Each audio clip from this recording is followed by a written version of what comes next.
So hello everyone दोस्तों, 1000 videos की series में आज हमारा 337 नंबर का वीडियो। एंड फ्रेंड्स, हमारी जो सीरीज चल रही है higher order non homogeneous linear differential equation with constant coefficient, जिस सीरीज में हम ऑलरेडी कई सारे सवालों को डिस्कस कर चुके हैं और उसकी प्लेलिस्ट को आप इस टाइम टैब से क्लिक करके या फिर डिस्क्रिप्शन में जो लिंक गिवन है वहां से क्लिक करके एक्सेस कर सकते हैं कि सीरीज में आज हम एक नई प्रॉब्लम के साथ में हाजिर हो गए हैं। हेलो एवरीवन दोस्तों, मैं हूं गौरव कुमावत, स्वागत करता हूं आप सभी का इस नए वीडियो में। तो चलिए शुरू करते हैं आज का वीडियो। तो देखिएगा आज का हमारा जो क्वेश्चन है वो क्या बोलता है। हमारी जो प्रॉब्लम है वो है डी क्यूब माइनस में 3d स्क्वायर प्लस में 4d माइनस 2 ब्रैकेट के बाहर है y is equals to e to the power x plus में cos x। अब देखो यहाँ पर जो हमारा कैपिटल D है वो क्या है, डिफरेंशियल ऑपरेटर, जो कि इक्विवेलेंट है d बाई डी एक्स के। मीन्स अगर आप इसको मल्टीप्लाई कर देते हैं किसी भी फंक्शन से, किसी भी वेरिएबल से, यानी कि अगर मैं इसको मल्टीप्लाई करता हूँ y से, तो यहाँ पे y का with respect to x one time differentiation हो जाएगा। ठीक है, तो देखिएगा यहाँ पे हम अगर इसको ओपन करके लिख देते हैं इसी ऑर्डर में, तो मेरे पास में ये ओपन होगा डी क्यूब वाई ओपन में डी एक्स क्यूब माइनस में 3 D two Y by D X square plus में 4 D Y by D X minus में 2 Y is equals to E to the power x plus में cos X. अब देखो, non homogeneous linear differential equation को solve करने का हमारे पास में जो मेथड होता है उसको हम दो पार्ट्स में देखते हैं। पहले पार्ट में हम सॉल्व करते हैं इसके कॉम्प्लीमेंट्री फंक्शन के लिए, दूसरे पार्ट में सॉल्व करते हैं हम पर्टिकुलर इंटीग्रल के लिए। ठीक है, तो देखिएगा यहाँ पे हम क्या करने वाले हैं।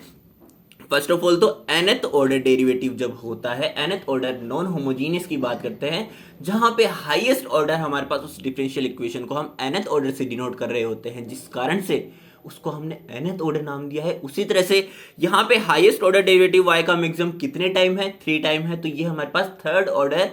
Non homogeneous linear differential equation हो गई। नॉन होमोजीनियस क्यों? क्योंकि राइट हैंड साइड में हमारे पास में आर एक्स की टर्म गिवन है, मींस y का यहाँ पे डिफरेंशिएशन हो रखा है, y यहाँ पे डिपेंडेंट वेरिएबल है, x इंडिपेंडेंट वेरिएबल है। तो हमारे पास में जो इंडिपेंडेंट वेरिएबल है उसी की टर्म में कोई फंक्शन गिवन है जिसकी इक्वेट हो रखी है हमारी डिफरेंशियल इक्वेशन, तो वो फंक्शन को हम नाम दे रहे हैं R of X. Okay, understood है इतनी सी बात। अब अगर यहाँ पे आर एक्स 0 होता था तो हम क्या कहते थे कि होमोजीनियस डिफरेंशियल इक्वेशन है, बट यहाँ पे आर एक्स है, ऑलरेडी आर एक्स एग्जिस्ट कर रहा है, इस कारण से ये क्या हो गई, नॉन होमोजीनियस। ठीक है, तो देखो यहाँ पे इसके सॉल्यूशन की बात करते हैं तो y is equal to C F plus में पी आई, जो कि ऑलरेडी हम डिस्कस कर चुके हैं। ठीक है, कॉम्प्लीमेंट्री फंक्शन प्लस में पर्टिकुलर इंटीग्रल, जिसको मैंने y ऑफ c प्लस में y ऑफ p से रेस्पेक्टिवली डिनोट किया है। अब देखिएगा, जो कि मैंने कहा पार्ट 1 को हम सॉल्व करेंगे, तो पार्ट 1 क्या है, कॉम्प्लीमेंट्री फंक्शन। सो कॉम्प्लीमेंट्री फंक्शन के लिए आप किस तरह से सॉल्व करने वाले हैं,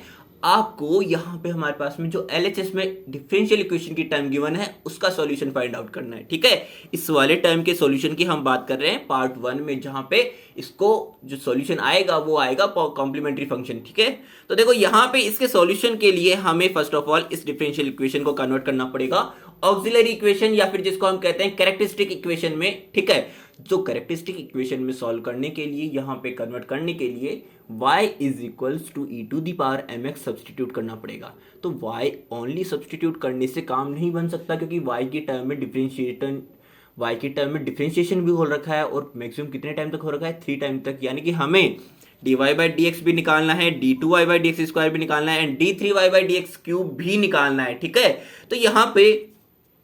m e to the power M x आ जाएगा, m square e to the power M x and then m cube e to the power M x. अब इन सभी को अगर मैं यहाँ पे सब्सटीट्यूट कर देता हूँ तो मेरी इक्वेशन में से e to the power M X common निकालने के बाद हमारी फाइनल जो कैरेक्टरिस्टिक इक्वेशन बनेगी वो होगी m क्यूब माइनस में 3m स्क्वायर प्लस में 4m minus 2 is equals to 0, क्योंकि यहाँ पे e to the power M X doesn't equal to 0 होगा। ओके, वो इक्वल टू 0 हो ही नहीं सकता अगर आप एक्सपोनेंशियल फंक्शन की थोड़ी सी भी समझ सकते हो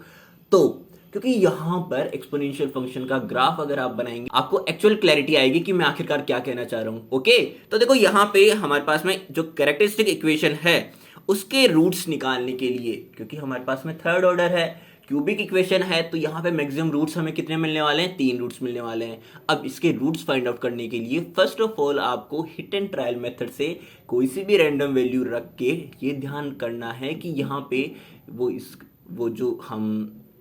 अज्यूम कर रहे हैं रूट, वो इस इक्वेशन को सेटिस्फाई कर रहा है या फिर नहीं। कहने का मतलब अगर मैं यहाँ पे m is equal to 1 put करता हूँ तो यहाँ पे m is equal to 1 put करने पे मेरी इक्वेशन जो है 0 बन रही है, यानी कि m इज इक्वल टू 1 हमारी इक्वेशन का एक रूट हो सकता है, क्योंकि ये इसकी जो कंडीशन है ये इक्वेट किससे हो रही है, इक्वेशन 0 के, तो वहां पे हमारी कंडीशन सेटिस्फाई हो रही है। तो यहाँ पे अगर m इज इक्वल टू 1 इसका एक रूट है तो m minus 1 is equal to 0 इस क्यूबिक इक्वेशन का एक फैक्टर होगा। ओके,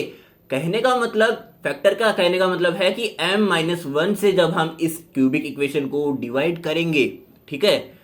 m माइनस 1 से डिवाइड करेंगे जब हमारे क्यूबिक इक्वेशन में, तो यहाँ पे कंप्लीटली डिविजिबल हो जाएगा m माइनस 1 से। ओके, देखो इसको मैं कंप्लीटली एक्सप्लेन करता हूँ नेक्स्ट पेज में। सो देखिए मेरे कहने का क्या था कि हम अगर m माइनस 1 से इसको डिवाइड करेंगे क्यूबिक इक्वेशन को, तो ये कंप्लीटली डिवाइड हो जाएगा। और कंप्लीटली डिवाइड किस तरह से होता है, देखो यहाँ पर फर्स्ट ऑफ ऑल हमारा जो टर्म है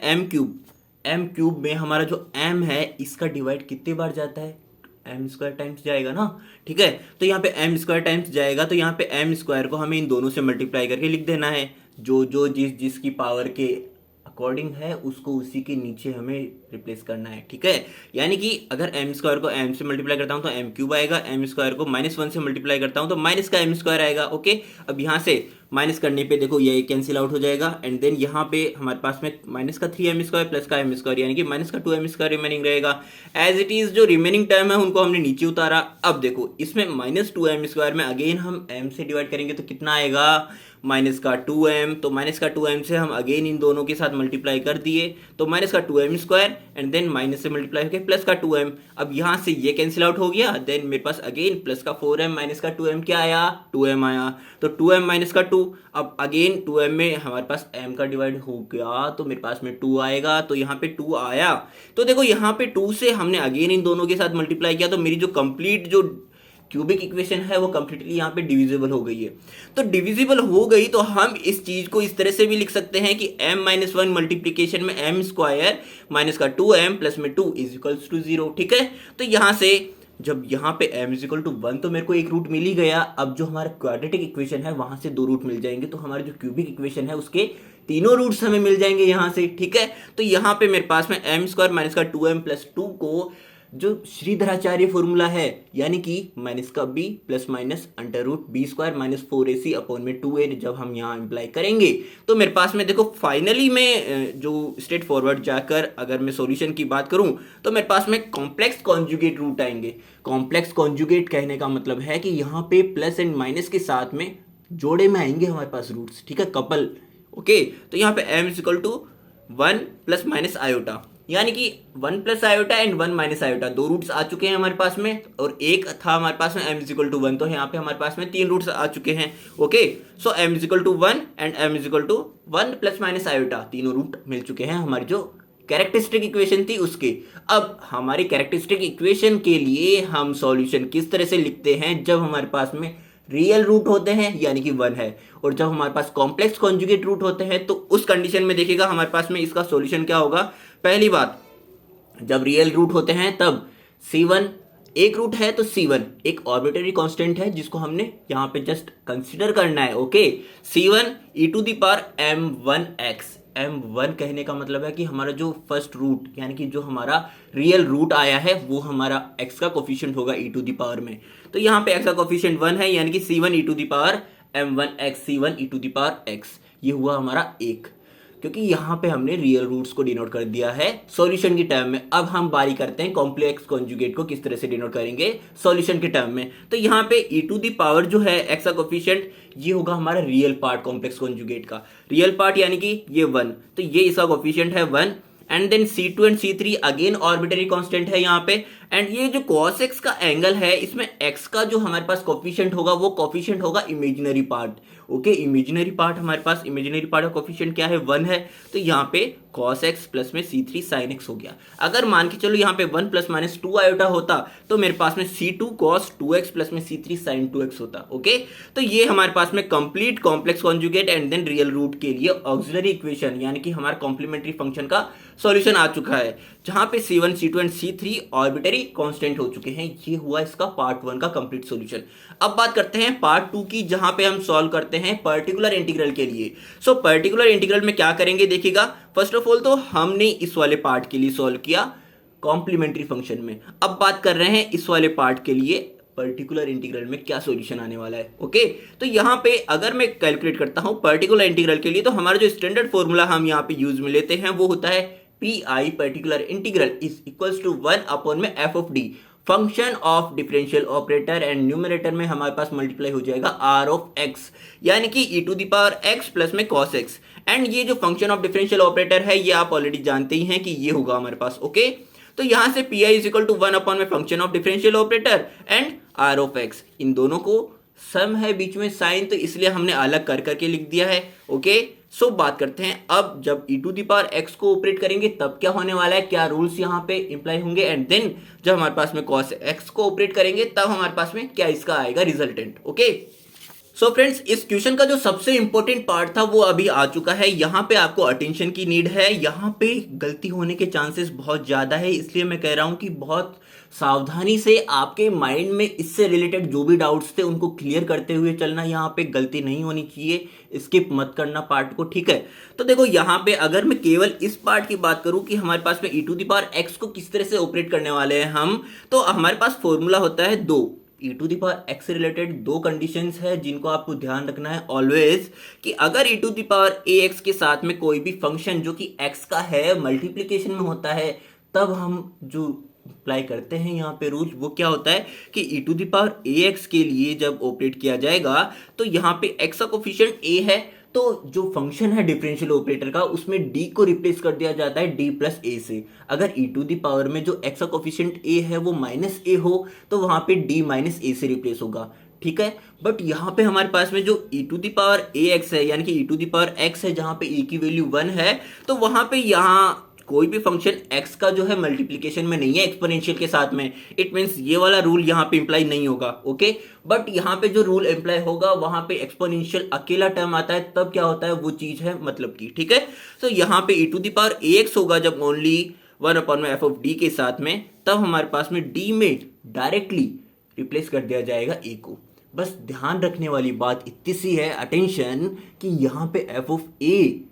ऑफ डी में ए रिप्लेस करने के बाद में जो हमारे पास रिजल्टेंट आएगा ना वो इक्वल नहीं होना चाहिए जीरो के। अगर इक्वल हो गया जीरो के तो हमारे पास डिनोमिनेटर में जीरो बन जाएगा, इन्फिनिटी हो जाएगा, अनडिफाइन हो जाएगा, ठीक है। तो इतनी सी बात आपको ध्यान रखनी है, ये टर्म्स एंड कंडीशन है इसको अप्लाई करने की। ओके, तो यहाँ पे F of A doesn't equal to zero होना चाहिए। अब जस्ट बिकॉज ऑफ यहाँ पे फर्स्ट ऑफ ऑल हमें इस कंडीशन को एक बार के लिए देख लेना है कि क्या ये कंडीशन अप्लाई हो रही है यहाँ पे या नहीं। सेकंड कंडीशन मैं आपको बाद में बताऊंगा क्योंकि एक साथ इतना डाइजेस्ट नहीं कर पाओगे बिलीव मी, ठीक है। तो देखो यहाँ पे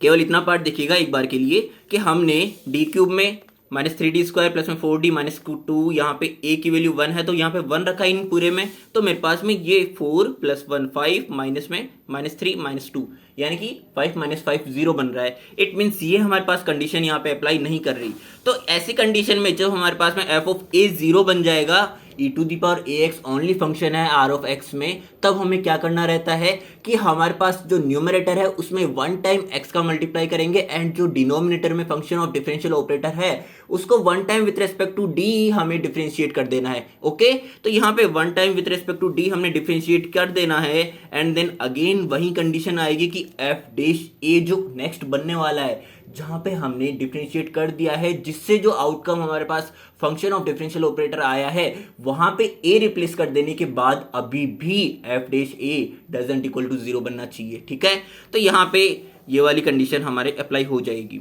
और सेम कंडीशन आगे से आगे अप्लाई होती जाएगी अगर यहाँ पर भी एफ डैश ए 0 बनता है तो, ठीक है। तो देखो हमने पहली बात तो ये की कि ऊपर एक्स से मल्टीप्लाई किया एंड नीचे जो हमारे पास में फंक्शन ऑफ डिफरेंशियल ऑपरेटर था इसका डी के रेस्पेक्ट में 1 टाइम डिफरेंशिएशन कर दिया है। तो यहाँ पे आ गया 3d स्क्वायर माइनस में 6d प्लस का 4। ओके, 3d स्क्वायर माइनस का 6d प्लस में 4 आया, ऊपर हमने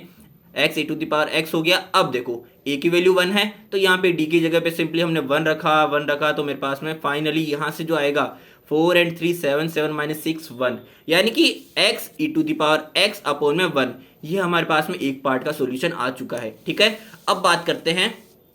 जब cos x है हमारे पास में ऊपर rx में, तब हमारे पास में क्या रूल्स लगते हैं उसके लिए आ जाइए जस्ट नीचे। हमारे पास में cos ax प्लस में b की टर्म में हो चाहे साइन ए एक्स प्लस में बी की टर्म में हो, हमारे मतलब का होगा एक्स का कोफिशिएंट, ठीक है। तो यहाँ पे हम डी स्क्वायर को रिप्लेस करने वाले हैं, ऊपर रिप्लेस कर रहे थे डी को ए से, यहाँ पे डी स्क्वायर को रिप्लेस करने वाले हैं ए के स्क्वायर के माइनस टर्म के साथ में, यानी कि माइनस ए स्क्वायर को रिप्लेस करेंगे डी स्क्वायर के साथ में। तो कहने का मतलब हमारे पास में डी स्क्वायर का टर्म यहाँ पे इंपॉर्टेंट है कहने का मतलब है कि हमें ऑलवेज यहाँ पे cos ax प्लस में b की टर्म में या फिर sin ax प्लस में b की टर्म में जो भी rx का आएगा फंक्शन उसको ऑपरेट करने के लिए डिनोमिनेटर से डी स्क्वायर को एलिमिनेट करते जाना है।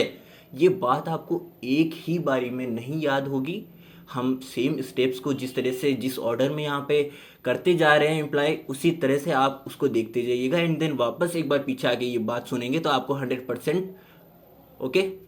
सो देखो यहाँ पे D square multiplication D minus में 3d स्क्वायर प्लस में 4d माइनस 2 है, तो डी स्क्वायर को मैंने रिप्लेस करना है एक्स के कोफिशिएंट ए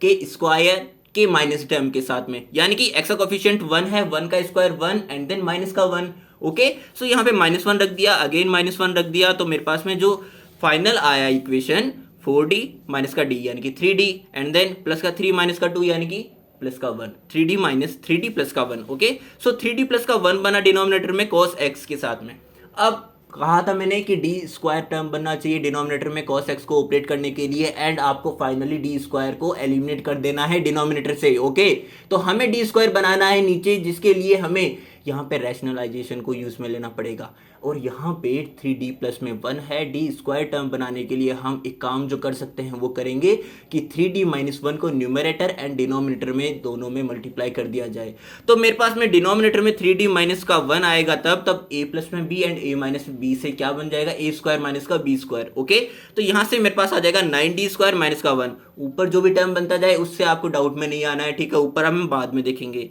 तो यहाँ पे 9d स्क्वायर में अगेन मैंने d स्क्वायर को रिप्लेस कर दिया है माइनस का 1 के साथ में, तो मेरे पास में आया माइनस का 9 माइनस का 1 यानी कि माइनस का 10 और ऊपर मेरे पास क्या बन गया 3d माइनस का 1 एंड cos x। ठीक है, सो ये वाली चीज मैंने यहाँ पे लिखी है, देखिएगा